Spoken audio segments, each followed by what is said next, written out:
Olá, aqui professor Aécio Flávio Lemos para gravar mais um vídeo que ficará à sua disposição no YouTube.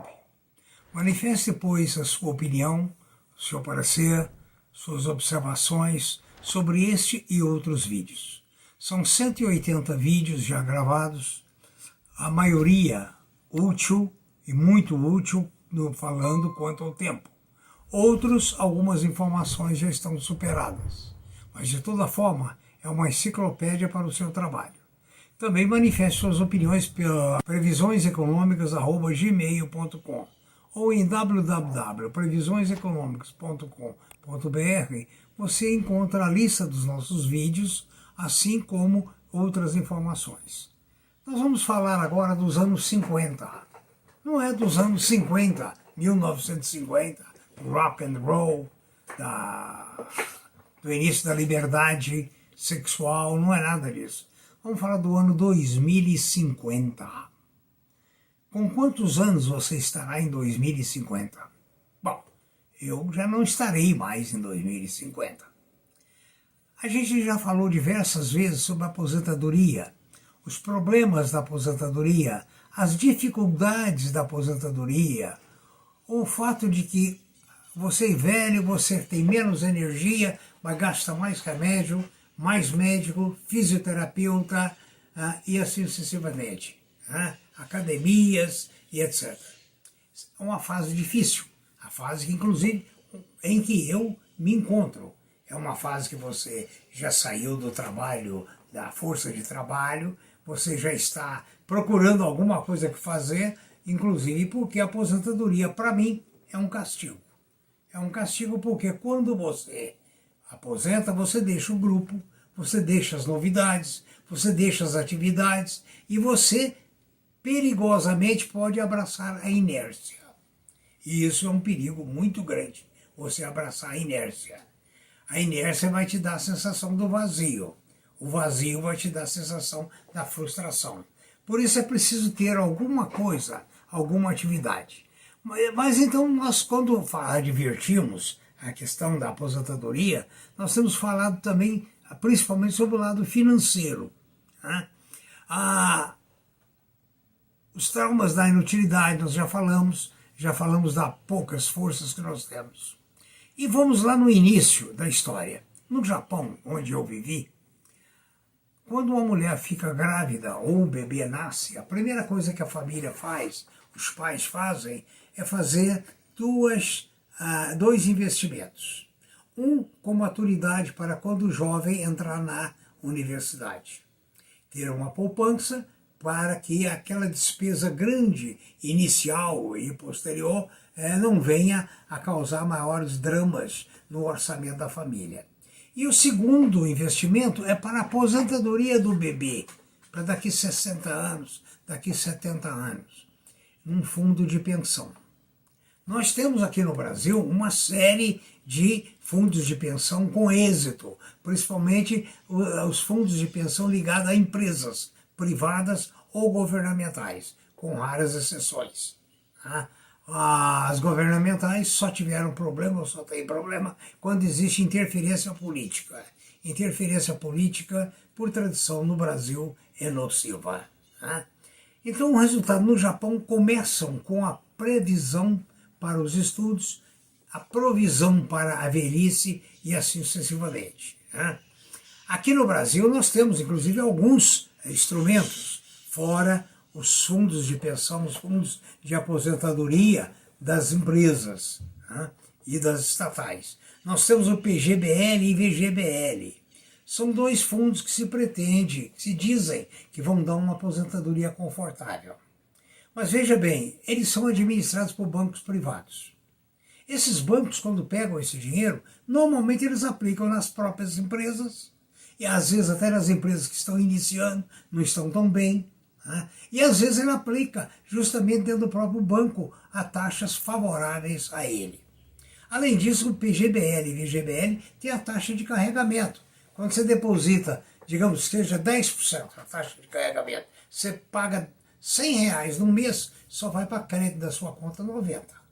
Então, existe um ônus. Agora, Vai ajudar lá na aposentadoria? Vai. Mas não é aquela ajuda. Né? Não é aquela ajuda. Vai ser aquela ajuda para os bancos, para as instituições que promovem o PGBL e o VGBL. Então, mas é também uma ferramenta de proteção para a sua aposentadoria. Né? Agora, eu inclusive trabalhei 18 anos numa universidade e sempre eu perguntava para os jovens qual é a sua maior preocupação. Raramente um ou outro dizia, não, é a minha velhice. Raramente. A maioria estava preocupada em casar, comprar carro, comprar casa, brincar, farrear e assim sucessivamente. E não é assim. É preciso que desde os primórdios da vida a gente pense na aposentadoria, no término do nosso período de trabalho, seja com 30 anos, seja nos anos 2030, 2040 ou 2050. Né? Nós estamos chegando, aí é uma coisa que deve agravar muito, nós estamos chegando no dia 15 de novembro de 2022, segundo a ONU, estaremos chegando a 8 bilhões de habitantes. É muita gente. Em 2023, a Índia vai superar a China em termos de população. A China hoje tem 1 bilhão e 400 milhões. Espera-se que em 2050 ela tenha 1 bilhão e 300 milhões, ou seja, 100 milhões a menos. O Brasil já está com taxa de crescimento decrescente. A África terá crescimento populacional. O país mais populoso do mundo nos anos 50 será a Nigéria. Estima-se que a população mundial estará em 8,5 bilhões em 2040. E assim sucessivamente. Depois vai haver uma estagnação. Veja bem, uma questão da estimativa de vida. O índice continuará crescendo até um certo ponto. Agora, o que é que tem ocorrido que tem feito com que a taxa de crescimento seja cada vez menor? Mais cultura, os casais vendo mais dificuldade para educar, e objetivos diferentes, né? Porque até de 1950 até 2021, a média de nascimento por mulher decaiu de 2,3 para 2,1 aqui no Brasil. Veja bem, 2,1 não repõe a população. 2,1 você tem que considerar a taxa de mortalidade. Então 2,1 já é negativo. No mundo, 55 países já vêm caindo a sua população geometricamente. Croácia, Japão, Bósnia, Hungria, Romênia, Letônia, Ucrânia e outros já estão há algum tempo com diminuição populacional. Tanto é que nós já comentamos em outro vídeo que na Itália tem locais, tem vilas que a prefeitura está dando a propriedade ou vendendo por um preço irrisório, 10 mil reais, 20 mil reais, desde que a pessoa recupere aquela propriedade e more ali. Porque a tendência das vilas é o esvaziamento por causa da falta de emprego. Né? Então, resultado, há muito tempo, esses países que eu citei já têm taxa de crescimento muito abaixo de 2,1, que seria a taxa teórica de reposição. Né? A Índia vai continuar crescendo até 1 bilhão e 700 milhões. O Brasil vai parar de crescer em 2050 com 231 milhões de habitantes. A África subsaariana, a média de filhos é de 4,6 por mulher. E vai dobrar de tamanho a maior parte da população africana. A Nigéria é hoje o mais populoso do mundo e deve superar tranquilamente a Índia. A África terá a maior população do mundo, então. A Inglaterra, agora observe bem, o que acontece com os países que têm muita gente? Provoca imigração. Vocês veem todo dia notícia de que foi pego um navio, um ônibus, um carro, transportando imigrantes ilegais. Tá? E tem os imigrantes legais. Veja bem um dado impressionante. Quando eu estava agora na Inglaterra, me informaram que 49% da população da Inglaterra não tem sangue inglês de origem. 51% é de origem inglesa. O que aconteceu?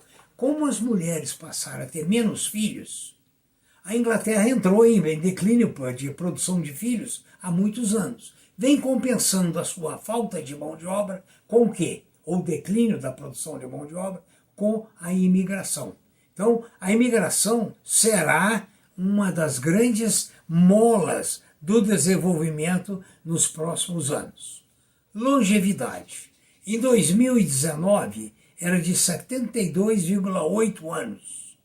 Ou seja, de 2019, 72,8.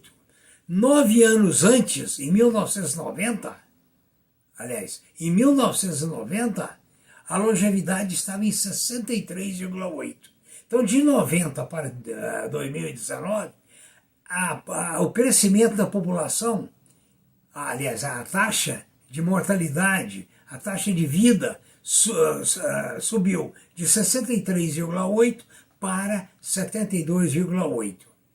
A expectativa é que a expectativa de vida cresça em mais 4 pontos. A terceira idade hoje tem 10% da população mundial. Em 2050 terá 16%. Agora veja bem, haverá mais idosos com mais de 75 anos do que crianças com menos de 5 anos. A força de trabalho diminuirá. Então é preciso treinar melhor as pessoas para que haja mais produtividade, porque o número de mão de obra será menor. Olha a responsabilidade nossa, dos pais, dos avós e das pessoas. Agora vem um problema. O custeio da aposentadoria com a saúde cada dia vai ser mais caótico. Há países como a Noruega, o Japão e alguns outros, principalmente do norte da Europa, que têm feito provisões para superar esse problema. A Noruega, por exemplo, dedica todo o petróleo para a terceira idade. Ou seja, o Fundo Soberano da Noruega visa dar uma estabilidade para a terceira idade. Agora, e no Brasil? O que vai acontecer? Nossos políticos estão pensando como sustentar esses senhores, você, daqui 30 anos? Será que estão pensando? Não, eu não acredito. No Brasil não existe política pública séria. Aliás, até agora pouca coisa tem sido séria no Brasil. Então, você que tem que tomar suas providências. Você tem que ver o que você vai fazer. Você que tem que ouvir esses vídeos todos, procurar outras opiniões, ouvir outros técnicos, ouvir outras pessoas, para que você então possa se prevenir, se provisionar para ter uma terceira ou quarta idade menos problemática, menos difícil. Difícil vai ser de todo jeito. Com saúde não se brinca. Agora, a saúde divorciada de atitudes governamentais, então é o caos. Você decide como você vai fazer, o que você vai usar, quais as providências que você vai tomar. Boa sorte, eu já não tenho que preocupar com isso, eu não estarei lá.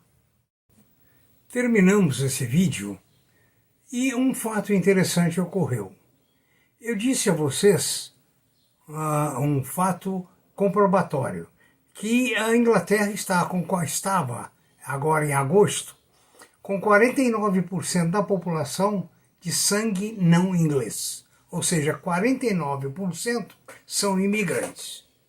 Agora, ou tem sangue de imigrantes. Podem ter a nacionalidade britânica, mas o sangue vem de outra nação. Agora, o que aconteceu essa semana? Rishi Sunak, um indiano, assumiu o cargo de primeiro-ministro do Reino Unido. Imagine, um indiano assumindo o cargo de primeiro-ministro da Inglaterra. Ele é, por outro lado, mais rico do que a família real. Ele tem uma fortuna estimada, se não me engano, estou procurando aqui, eu me perdi rapidamente, ele tem uma fortuna de 730 milhões de libras esterlinas, enquanto a rainha Elizabeth tem ou tinha 370 milhões de libras. É interessante porque isso vem a comprovar o que eu havia exposto nesse vídeo, que o desequilíbrio populacional dos países adiantados, que restringe o nascimento de crianças pelas conveniências da vida moderna, está sendo compensado com mão de obra importada, mão de obra de imigrantes. E isso vai acentuar a cada vez mais ao ponto de chegarmos em 2050, quando a Nigéria será o país mais populoso do mundo e, em consequência, devido a ser um país hoje pobre, não sei se amanhã vão descobrir alguma coisa, deverá ser um grande exportador de mão de obra. Então, Rishi Sunak e sua esposa, Ashata Murthy, é o casal que hoje está como ele, primeiro-ministro inglês, num país de sangue britânico, orgulho britânico, primeiro-ministro de origem totalmente indiana. Aí um fato comprovando essa evolução patrimonial. Muito obrigado por esse adendo.